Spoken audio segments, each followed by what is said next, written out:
નમસ્કાર વિદ્યાર્થી મિત્રો, લિબર્ટી સ્કૂલ દ્વારા આયોજિત ઓનલાઈન વિડિયો લેક્ચરમાં તમારું ફરીવાર સ્વાગત છે. તો વિદ્યાર્થી મિત્રો, આપણે કેમિકલ કાઇનેટિક્સ ધોરણ 12 પ્રકરણ નંબર 4 બરાબર એની ચર્ચા કરતા હતા. લાસ્ટ વિડિયો લેક્ચરમાં આપણે આર્હેનિયસ ઇક્વેશન વિશે ભણી ગયા હતા.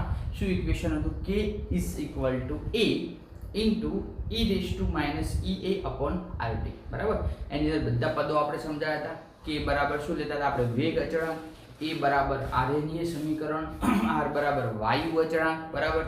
પછી T બરાબર તાપમાન બરાબર. પછી આપણે આગળ ચર્ચા કરતા હતા સક્રિયકરણ ઉર્જા, એક શબ્દ લખ્યો હતો, એના વિશે આપણે સમજીએ છીએ આજે. તો સક્રિયકરણ ઉર્જા એટલે શું સમજાવો બરાબર. ધ્યાન આપજો, ક્વેશ્ચન બરાબર સમજો. સક્રિયકરણ ઉર્જા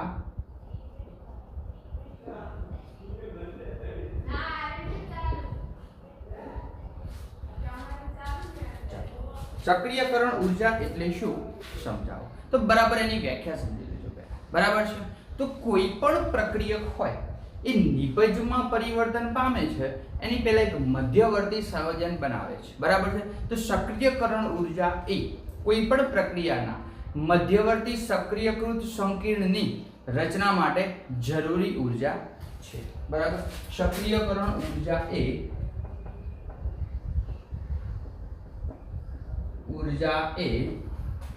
મધ્યવર્તી સક્રિયકૃત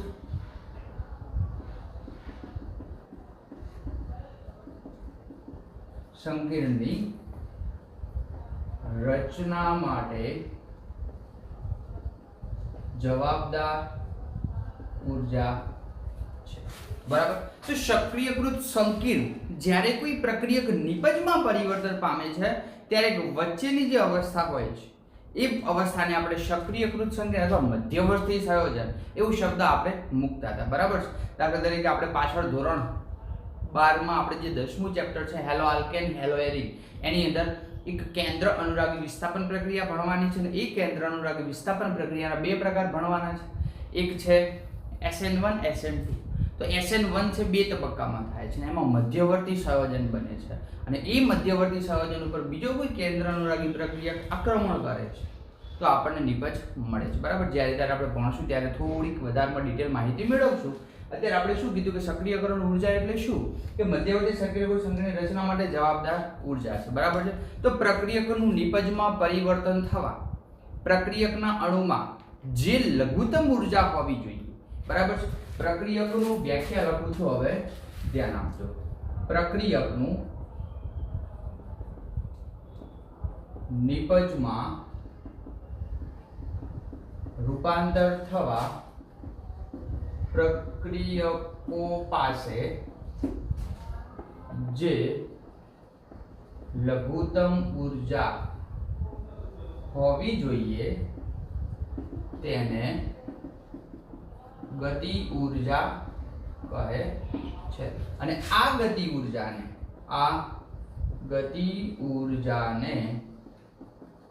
સક્રિયકરણ ઉર્જા કહે છે. આ ગતિ ઉર્જાને સક્રિયકરણ ઉર્જા કહે છે. તો આપણે ઉદાહરણ દ્વારા સમજીએ. દાખલા તરીકે 1 મોલ H2 અને 1 મોલ I2 એકબીજા સાથે પ્રક્રિયા કરે છે તો શું બનાવે છે? HI બનાવે છે. તો ક્લિયર? તો સક્રિયકૃત સંકીર્ણ ઉર્જા બને છે. હવે આપણે ઉદાહરણ દ્વારા સ્પષ્ટ કરીએ. ઉદાહરણ શું ઉદાહરણ લીધું? 1 મોલ H2 અને 1 મોલ I2 એકબીજા સાથે પ્રક્રિયા કરીને 2 મોલ HI બનાવે. તો આની અંદર કંઈક મધ્યવર્તી સંયોજનનું નિર્માણ થાય છે બરાબર. સમજી લેજો. 1 મોલ H2 1 મોલ હાઇડ્રોજન એ 1 મોલ આયોડિન સાથે પ્રક્રિયા કરીને 2 મોલ હાઇડ્રોજન આયોડાઇડ બનાવે છે. શું બનાવે છે? 2 મોલ હાઇડ્રોજન આયોડાઇડ બનાવે છે. તો અહીંયા એક મધ્યવર્તી સંયોજનનું નિર્માણ થવું જોઈએ. દાખલા તરીકે આપણે શું કીધું? 1 મોલ H2 એટલે H અને H કેટલા મોલ લીધા? 1 મોલ. કોની સાથે પ્રક્રિયા કરે છે? I સાથે. શાની સાથે? I સાથે. તો 1 મોલ H2 એ 1 મોલ I2 સાથે પ્રક્રિયા કરે છે ત્યારે એક મધ્યવર્તી સંયોજનનું નિર્માણ કરે છે. કયા સંયોજનનું? મધ્યવર્તી સંયોજનનું નિર્માણ કરે છે. આને શું કહીશું? મધ્યવર્તી સંયોજન. બરાબર. આને આપણે શું કહીશું? પ્રક્રિયકો. શું કહીશું? પ્રક્રિયકો. હવે આગળ પ્રક્રિયા થશે એટલે જે જૂના બંધ હશે, બરાબર, હાઇડ્રોજન હાઇડ્રોજન વચ્ચે બંધ, આયોડિન આયોડિન વચ્ચે બંધ છે, અને આપણે જૂનો બંધ કહીશું. હવે તો જૂના બંધનું ખંડન થાય છે એટલે જૂનો બંધ તૂટે છે. તો આગળથી મોલેક્યુલ આખો કટ થાય છે તો ઉપર શું વધે છે? HI. નીચે શું વધે છે? HI. તો આપણને આવી કંઈક નિપજ મળે છે HI વત્તા HI, એટલે કે આપણે શું લખી શકીએ? 2HI. બરાબર. હવે આપણું ઉદાહરણ જુઓ. આ મળ્યું આપણને. આપણે શું કહીશું? નિપજ. શું કહીશું? નિપજ. તો 1 મોલ H2 અને 1 મોલ I2 વચ્ચે પ્રક્રિયા થઈ અને 2 મોલ HI બને છે. ચલો 2 મોલ HI બની ગયું છે. બરાબર. આને આપણે મધ્યવર્તી સંકીર્ણ સંયોજન કહીશું. તો અહીંયા જ્યારે મધ્યવર્તી સંયોજન બને છે તો મધ્યવર્તી સંયોજનમાં જૂના બંધનું ખંડન થાય છે અને નવા બંધનું નિર્માણ થાય છે. બરાબર. કોની કોની વચ્ચે નવો બંધ બન્યો? હાઇડ્રોજન અને આયોડિન વચ્ચે. અહીંયા શું થયું? આ બંધનું ખંડન થઈ ગયું. બરાબર છે. તો મધ્યવર્તી સંયોજનમાં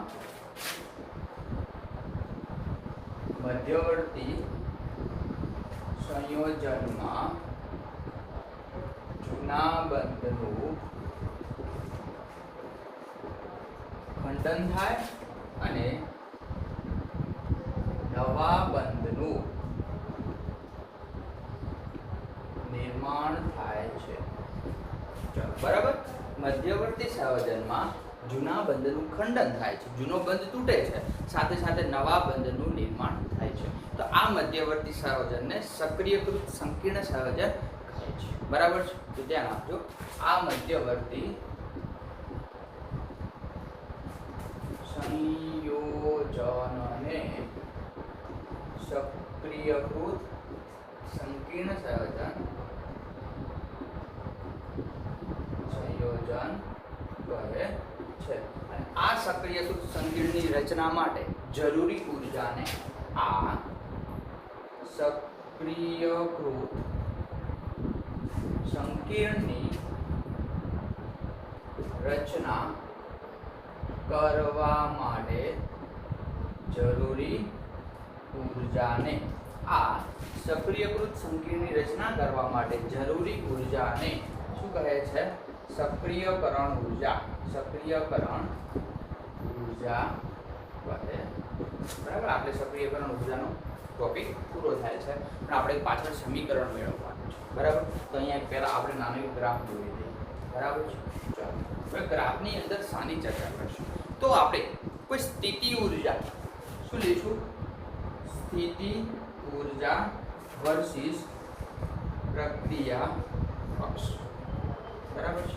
અહીંયાથી પ્રક્રિયા ચાલુ કરીએ એટલે પ્રક્રિયા પૂરી થાય છે.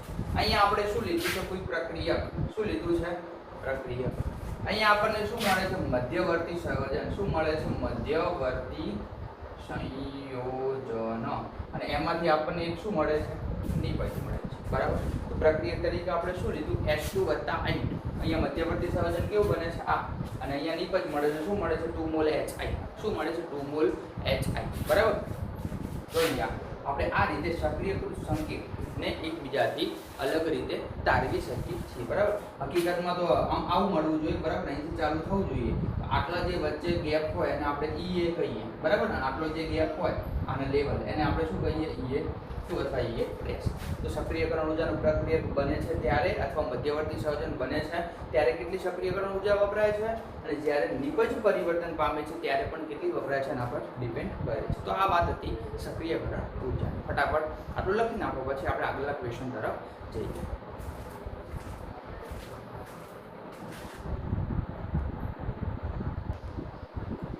ક્લિયર છે? તો આપણે આ ચર્ચા કરી છે સક્રિયકરણ ઊર્જા. બરાબર. તો કદાચ સક્રિયકરણ ઊર્જાનું સૂત્ર આપણે લખવાનું થાય તો થોડી ઘણી લખી શકાય કે સક્રિયકરણ ઊર્જા બરાબર સક્રિયકૃત સંકીર્ણની સ્થિતિ ઊર્જા માઇનસ પ્રક્રિયકની સ્થિતિ ઊર્જા. બરાબર. તો મધ્યવર્તી સંયોજનને જે મધ્યવર્તી સંયોજન બને અને આપણે અહીંયા કયા શબ્દથી ઓળખીએ છીએ? સક્રિયકૃત સંકીર્ણ. એની સ્થિતિ ઊર્જા માઇનસ જે પ્રક્રિયક છે પ્રક્રિયકની સ્થિતિ ઊર્જા. બરાબર છે. હવે આનો ક્વેશ્ચનની અંદર બે સાયન્ટિસ્ટ એન્ટર થાય છે. એક બોલ્ટ્ઝમેન અને એક છે જેમ્સ ક્લાર્ક, બરાબર. એમણે અણુનો અંશ અને ગતિ ઉર્જા વિશે થોડીક આલેખની ચર્ચા કરી, એની આપણે ચર્ચા કરીએ. ધ્યાન આપજો.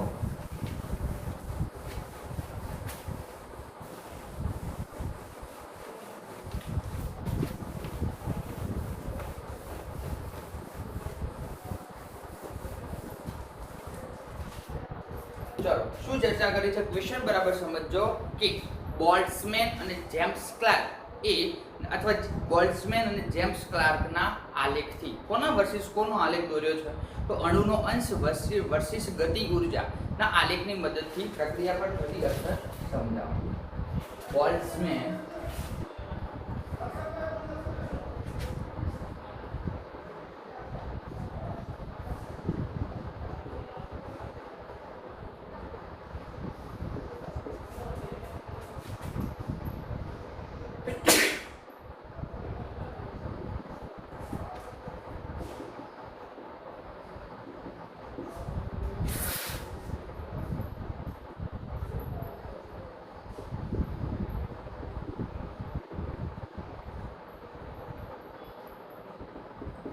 બરાબર સમજો. વૈજ્ઞાનિકોના નામ છે બે, બોલ્ટ્ઝમેન અને જેમ્સ ક્લાર્ક. એમણે આલેખ દોર્યો કોનો, અણુ અંશ વર્સિસ ગતિ ઉર્જાના આલેખથી પ્રક્રિયા પર થતી અસર. તો આ બંને વચ્ચે આપણે આલેખ દોરીએ તો પ્રક્રિયા પર શું અસર થાય, બરાબર. આગળ ચર્ચા કરીએ કે પ્રક્રિયા અથવા કોઈ પણ રાસાયણિક પ્રક્રિયા શક્ય બને છે તો પ્રક્રિયા કરતી બધી સ્પીસીઝમાં આવેલા બધા અણુઓ એ ચોક્કસ ગતિ ઉર્જા ધરાવતા નથી. પ્રક્રિયકોની ગતિ ઉર્જા જુદી જુદી હોય છે, નિપજોની ગતિ ઉર્જા જુદી હોય છે, બરાબર. તો પ્રક્રિયા કરતી બધી જ સ્પીસીઝમાં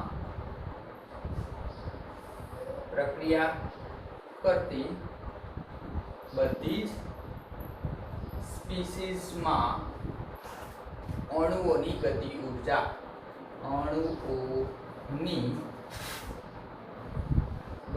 ઉર્જા સમાન હોતી કેટલી હોય છે, જુદી જુદી હોય છે. તો આપણે એ ચર્ચા કરવા માટે એ જે વૈજ્ઞાનિક છે બોલ્ટ્ઝમેન, એ બોલ્ટ્ઝમેન નામના વૈજ્ઞાનિકે એક સૂત્ર, એક સંબંધ દાખલ કર્યો છે, બરાબર.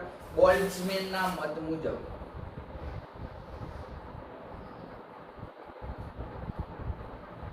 બરાબર, ધ્યાન આપજો, અણુ અંશ is equal to capital NE/NT. તો આ Ne શું છે અને NT શું છે, બરાબર છે. તો Ne બરાબર E ગતિ ઉર્જા ધરાવતા અણુઓ, Ne બરાબર E જેટલી ગતિ ઉર્જા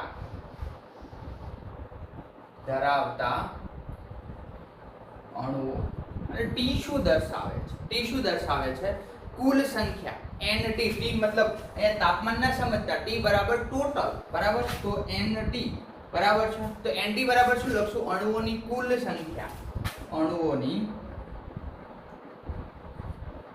કુલ સંખ્યા.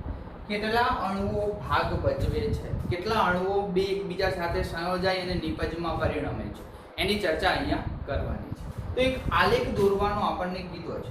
શું દોરવાનું કીધું, આલેખ દોરવાનો. કોના વર્સિસ કોનું, તો અણુ ઉર્જા અથવા અણુ અંશ વર્સિસ ગતિ ઉર્જા, અણુ અંશ વર્સિસ ગતિ ઉર્જા, બરાબર. તો આલેખ દોરવાની શરૂઆત કરીએ તો આપણને કંઈક આવો આલેખ મળે છે, બરાબર. આલેખની અંદર શું કહેવા માંગે છે, બરાબર. અહીંયા ગતિ ઉર્જા આપેલી હશે આપણને 10, 20, 30 એપ્રોક્સિમેટલી. અણુનો અંશ આપેલો હશે 0.1, 0.1, 0.2, 0.3, 0.4. તો અહીંયા શું સમજવાનું છે કે જ્યારે પ્રક્રિયકમાંથી આ જે પીક દર્શાવે, શું દર્શાવે, મધ્યવર્તી સંયોજનનું નિર્માણ. તો સૌથી વધુ સંભાવ્ય ગતિ ઉર્જા આટલે હશે, બરાબર. તો લખી શકાય સૌથી વધુ સંભાવ્ય ગતિ ઉર્જા, બરાબર. તો બધી ગતિ ઉર્જા ધરાવે 0.1 હશે ત્યારે ગતિ અણુનો અંશ 0.1 હશે ત્યારે ગતિ ઉર્જાનું મૂલ્ય 10 હશે. પણ હાઈએસ્ટ પીક કેટલાય મળે છે આપણને 0.4. અણુનો અંશ કેટલો છે 0.4, ત્યારે ગતિ ઉર્જા આપણને કેટલી મળે છે 40 છે. તો જ્યારે પ્રક્રિયકમાંથી નિપજમાં પરિણમે છે ત્યારે મધ્યવર્તી સંયોજન બને છે ત્યારે શું થાય, અણુનો અંશ વધતો જાય છે, ફરી પાછું નિપજમાં પરિવર્તન પામે છે. તો અણુના અંશમાં શું થતો હશે, ઘટાડો થાય છે. શું થાય છે, ઘટાડો થાય છે. સિમ્પલ આલેખ. અને જે મહત્વનું મેઇન પીક મળે છે, જે ઢાળ મળે છે, ત્યાં સૌથી વધુ સંભાવ્ય ગતિ ઉર્જા હશે.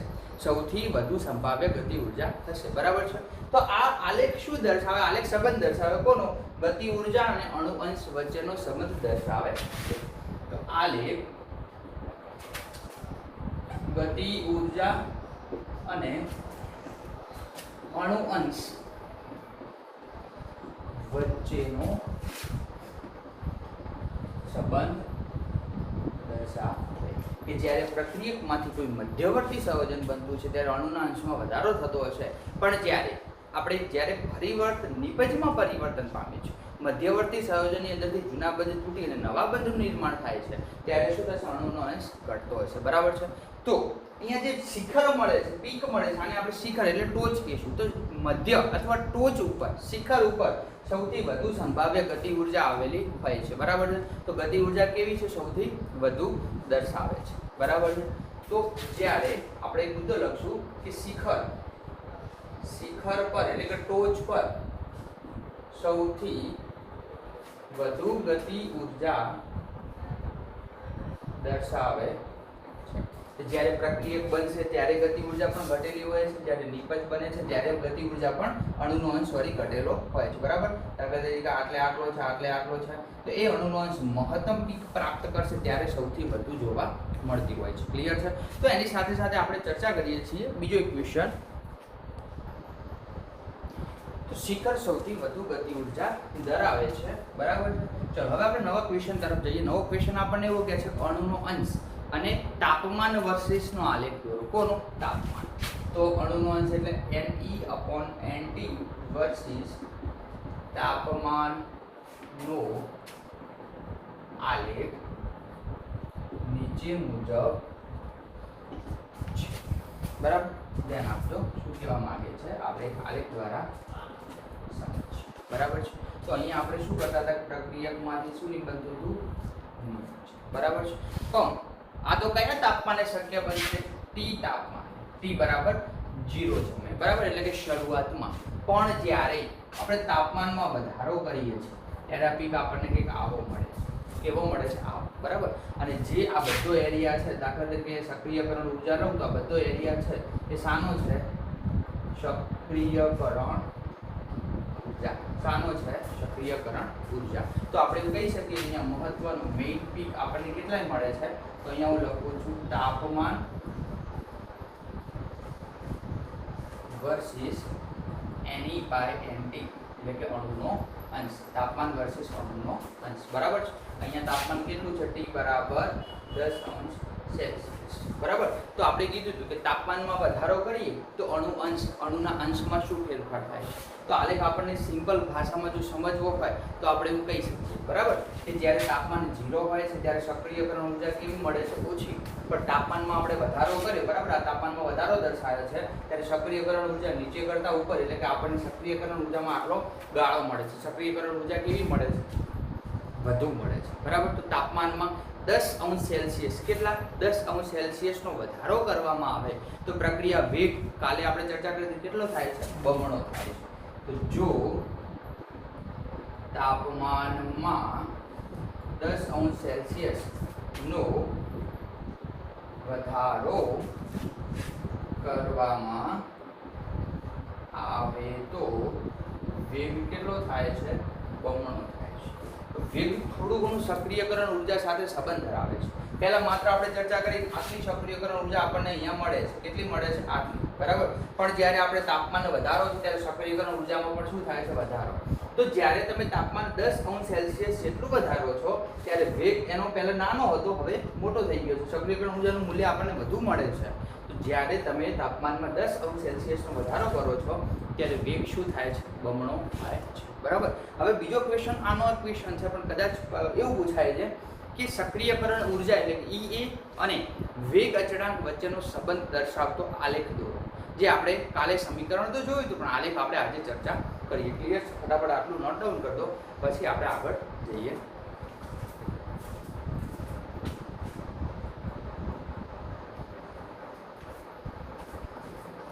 ક્લિયર છે? તો ધ્યાન આપજો, બહુ મસ્ત ક્વેશ્ચનની આપણે હવે ચર્ચા કરીએ.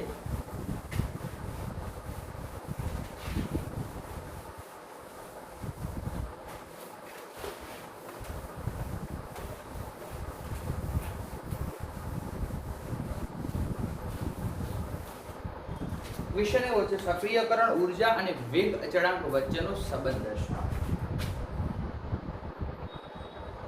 સક્રિયકરણ ઊર્જા અને વેગ અચળાંક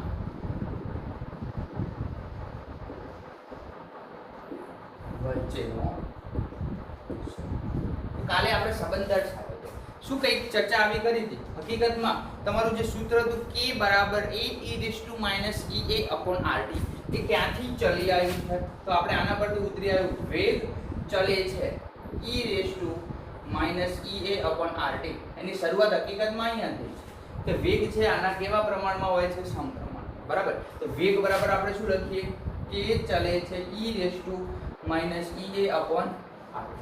બરાબર. ચલે છે ને દૂર કરવા માટે આપણે અચળાંક મૂક k is equal to a e raised to minus ea upon rt. બરાબર. કાલે પદ સમજાયા હતા. k બરાબર શું છે? વેગ અચળાંક. શું દર્શાવે? વેગ અચળાંક. e બરાબર શું? આર્હેનિયસ અવયવ. આર્હેનિયસ અવયવ. ea બરાબર શું દર્શાવે છે? સક્રિયકરણ ઊર્જા. સક્રિયકરણ ઊર્જા. r બરાબર શું દર્શાવે છે? વાયુ અચળાંક. શું દર્શાવે? વાયુ અચળાંક. t બરાબર શું દર્શાવે? તાપ. બરાબર. પછી કાલે આપણે ચર્ચા કરી હતી કે આ જે સમીકરણ છે ને સામાન્ય ઘાતાંકોમાં લખતા. બરાબર. આ સમીકરણને સામાન્ય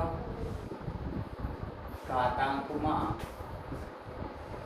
લખતા. તો સામાન્ય ઘાતાંકમાં લખીએ તો આપણને આ સમીકરણ શું મળતું હતું? ln k is equal to, બરાબર, આ ક્યાં જશે? આગળ આવી જશે તો માઈનસ ea upon rt વત્તા ln.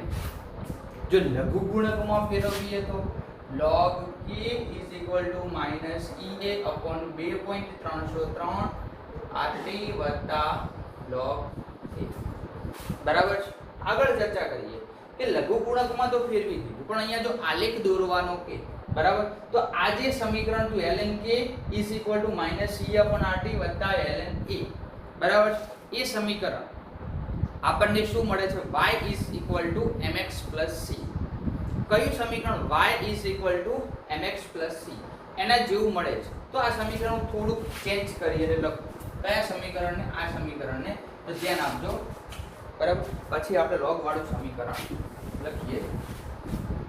આ સમીકરણ આ રીતે લખાય ln k is equal to minus ea upon r into 1 upon t plus ln.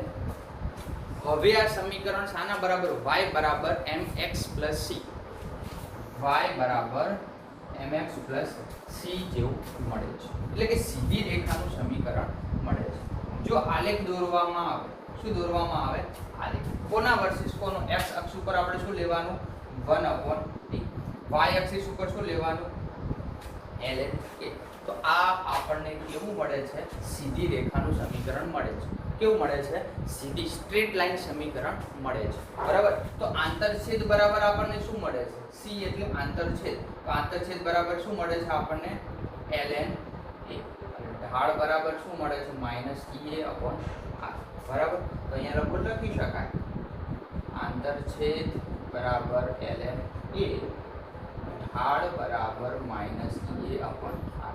બોર્ડની પરીક્ષા માટે ઇમ્પોર્ટન્ટ કે આના વર્સિસ આનો આલેખ દોરીએ છીએ ત્યારે આપણને ઢાળ શું મળે છે, આંતરછેદ શું મળે છે, એની આપણે ચર્ચા કરીશું. બરાબર. આવો કોઈ પ્રશ્ન પરીક્ષામાં પૂછાય કે ઢાળ શું મળે છે, આંતરછેદ શું મળે છે, તો આપણને ખ્યાલ હોવો જોઈએ. અને આ જે આલેખ મળે છે કેવી રેખા મળે છે? સીધી રેખા. કેવી રેખા મળે છે? સીધી રેખા, સ્ટ્રેટ લાઈન મળે છે. સ્ટ્રેટ લાઈન ક્યારે મળે? કે જો એ y બરાબર mx plus c સાથે સામ્યતા ધરાવતું હોય તો. બરાબર છે. તો આ સમીકરણ આપણને મળ્યું છે ln k is equal to ea into 1 upon t. તો એ સક્રિયકરણ ઊર્જા છે તાપમાનના કેવા પ્રમાણમાં છે? વ્યસ્ત પ્રમાણમાં. તો અહીંયા થોડી ચર્ચા કરી શકાય કે માઈનસ ea ચલે છે 1/T. સક્રિયકરણ ઊર્જા તાપમાનના કેવા પ્રમાણમાં છે? વ્યસ્ત પ્રમાણમાં. જો તાપમાન વધે છે તો સક્રિયકરણ ઊર્જા ઘટે છે. જો તાપમાન વધે તો સક્રિયકરણ ઊર્જા ઘટે છે. બરાબર. પછી ચર્ચા કરીએ કે શું દર્શાવે છે? વેગ. એ વેગ ચલે છે. હકીકતમાં આ સક્રિયકરણ ઊર્જા અને વેગ એકબીજા સાથે સામ્યતા ધરાવે છે. બરાબર. શું થાય છે? એકબીજા સાથે સામ્યતા ધરાવે છે. તો ઢાળનું મૂલ્ય, આંતરછેદનું મૂલ્ય આપણને મળે છે. તો વેગનો સંબંધ પૂછે ગમે તેના સાથે તમને ક્લિયર કરતા આવડવું જોઈએ. તો આપણે આલેખ, ખાસ કરીને આલેખ પરીક્ષામાં વારંવાર પૂછાતો હોય છે. તો વાત આટલી ક્લિયર કરી દેજો. ક્લિયર છે? ચલો ફટાફટ આટલું નોંધી દો. પછી આપણે મોસ્ટ આઈએમપી ક્વેશ્ચન છે, સક્રિયકરણ ઊર્જા માટેનું એક સમીકરણ સાબિત કરવાનું છે. વારંવાર દાખલામાં પૂછાતું હોય છે. તો ફટાફટ આટલું નોટ ડાઉન કરો, પછી હું એના તરફ જઉં છું.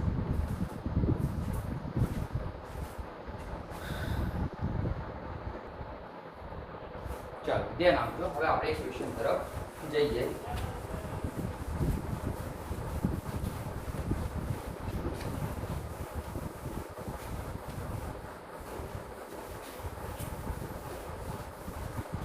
ક્વેશ્ચન થોડો અગત્યનો છે, બરાબર સમજી લેજો.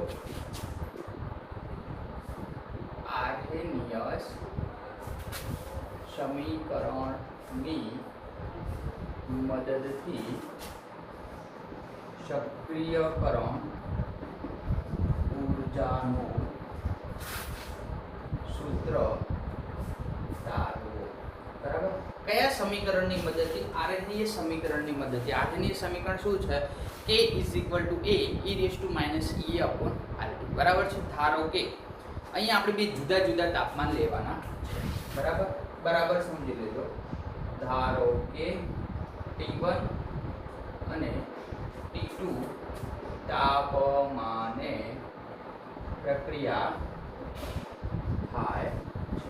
તાપમાન કયું છે? T1 અને T2. બરાબર. તો આપણું આર્હેનિયસ સમીકરણ છે શું?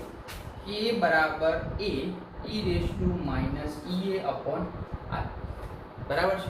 જો આને તમારે સામાન્ય લઘુગુણકમાં ફેરવવું હોય તો સામાન્ય લઘુગુણકમાં ફેરવતા તો આપણું સમીકરણ શું મળે? ln K = -EA/RT ln આને સામાન્ય લઘુગુણકમાં ફેરવીએ તો આપણને આવું કંઈક મળે છે. ln K = EA/RT ln E. બરાબર. આગળ ચર્ચા કરીએ કે જો પ્રક્રિયા ભિન્ન તાપમાને થતી હોય, એટલે કે જુદા જુદા તાપમાને થતી હોય, ત્યારે તેના વેગ અચળાંક K1 અને K2 હોય છે. જ્યારે પ્રક્રિયા ભિન્ન તાપમાને થતી હોય ત્યારે T1 તાપમાને વેગ અચળાંક K1 તથા T2 તાપમાને વેગ અચળાંક K2 હોય તો. બરાબર સમજી લેજો. જ્યારે આ પ્રક્રિયા ભિન્ન તાપમાને થતી હોય, જુદા જુદા તાપમાને થતી હોય, તો T1 તાપમાને વેગ અચળાંક K1 અને T2 તાપમાને વેગ અચળાંક K2 હોય તો આ સમીકરણની અંદર આપણે કિંમતો ફરીવાર મૂકી દઈશું. બરાબર. ચલો એક વખત આપણે K1 લઈ લઈએ તો ln K1 બરાબર સક્રિયકરણ ઊર્જા આપણે એની રાખશું. R બદલાતો નથી કારણ કે વાયુ અચળાંક બધા માટે સેમ હોય છે, પણ T બદલાય છે. RT1 વત્તા ln એ પણ બદલાતો નથી કારણ કે આપણે એને શું કહીએ? આર્હેનિયસ ઇક્વેશન. એ જ રીતે સમીકરણ 2 લઈએ. બરાબર. હવે K1 ની જગ્યાએ હું K2 લઉં તો શું થાય? ln K2 = -EA/R. T2 બદલાય છે. બરાબર. પ્લસ ln આને હું સમીકરણ નંબર 2. ખાલી શું કર્યું આની અંદર? K1 અને K2 કર્યા, T1 અને T2 કર્યું, બાકી બધા પદ એની. હવે આ જે બીજું સમીકરણ છે ln K2 વાળું, એની અંદરથી આપણે પહેલું સમીકરણ બાદ કરી દઈએ. બરાબર. તો ધ્યાન આપજો. સમીકરણ 2 માઇનસ સમીકરણ નંબર 2 છે એની અંદર સમીકરણ નંબર 1 ને બાદ કરવું. સમીકરણ 2 શું છે આપણું? ln k2 minus ln k1 બરાબર સમજી લેજો. ln k2 માઇનસ ln બરાબર. તો આટલા પદમાંથી આપણે આ પદ બાદ કર્યું અને 2 છે આને 1 કહીએ, આમાંથી આ બાદ કરીએ. હવે minus ea upon rt minus ea upon rt2 minus ea upon rt2 પછી બીજું પદ ઉપરનાનું પદ કયું છે? માઇનસ ea upon rt1 વચ્ચે માઇનસ છે બરાબર. આ માઇનસ છે, આ વચ્ચે માઇનસ છે અને કૌંસમાં માઇનસ ea upon rt1 બરાબર. આ પદમાંથી આ પદને આપણે શું કર્યું? બાદ કરી દીધું બરાબર છે. આગળ ચર્ચા કરી કે જો તમે અહીંયા આ પદને બાદ કરો છો ત્યારે થોડીક પ્લસ માઇનસમાં તમારે મિસ્ટેક થવાની શક્યતા રહે છે બરાબર છે. તો હવે શું અહીંયા પ્લસ છે, તમે માઇનસ કરવા જાઓ છો તો શું થશે? Plus ln a minus ln a બરાબર. Plus ln a minus ln બરાબર. કારણ કે આપણે પ્લસ ની નિશાનીથી આપણે બાદ કરતા પ્લસ થઈ જશે માઇનસ. તો અહીંયા આપણે આ સમીકરણ હતું. હવે આને મારે થોડુંક ચેન્જ કરી અને લખવું છે. તો શું લખીશ? ln k2 upon શું લખું છું? ln k2 upon k1 બરાબર is equal to plus ea upon r. બરાબર. ત્રણેયમાંથી બે માંથી કોમન લઈ લીધું. શું કોમન નીકળ્યું? તો ea upon r ea upon r. અહીંયા t2 છે, અહીંયા t1 છે. એને હું અત્યારે અડતો નથી બરાબર. પણ અહીંયા 1 upon બરાબર. શું કરીશ? 1 upon શું આવશે? આખું પદ ફરી જાય તો t1 minus 1 upon t2 બરાબર. તો અહીંયા નાનામાંથી મોટું બાદ કરીએ, એના કરતાં આપણે પદને થોડુંક પહેલા ચાલો થોડુંક હજુ સાદું રૂપ હું આપી દઉં. ln k2 upon k1 બરાબર ea upon r બરાબર. આનું સાદું રૂપ આપું છું તો શું થાય? t2 minus t1 આ ગુણા અહીંયા into t1 into બરાબર. ચલો ln k2 upon k1 is equal to ea upon r t2 minus t1 into t2 clear? ચલો ક્લિયર. તો હજુ આપણે આ ln ગાંઠે લોગમાં બરાબર. તો ln નું લોગમાં ફેરવતા તો ln શું થશે? લોગમાં ફરશે તો log k2 upon k1 બરાબર ea upon 2.303 r કૌંસમાં t2 minus t1 into t2 બરાબર. આ સમીકરણ મોસ્ટ IMP છે, વારંવાર દાખલા ગણવા માટે પૂછાય. તમને k2 અને k1 આપેલા હોય, સક્રિયકરણ ઊર્જા શોધવાની કે તો પણ તમને આ સૂત્રની મદદથી તમે શું કરશો? શોધી શકશો બરાબર. જો તમને અહીંયા k1 શોધવાનો કે અથવા k2 શોધવાનો કે તો પણ આ સૂત્રની મદદથી આપણે શોધી શકીએ છીએ. ક્લિયર? તો આ સમીકરણ હતું સક્રિયકરણ ઊર્જા શોધવા માટેનું. ક્લિયર? તો આ સમીકરણ બરાબર યાદ રાખી લેજો, ફટાફટ તૈયાર કરી દેજો બરાબર. આના પછી આપણે એક દાખલો ગણવાનો થાય છે, પણ આ વિડીયો લેક્ચર આપણે અહીંયા સ્ટોપ કરીએ છીએ. હવે આપણે આના ઉપરથી દાખલો નેક્સ્ટ વિડીયો લેક્ચરમાં ગણીશું. પણ આ સમીકરણ મનમાં 5 વખત ભૂલી જવાનું છે અને તારવણી અને લખી દેવાનું છે. ક્લિયર? તો થેન્ક યુ વેરી મચ.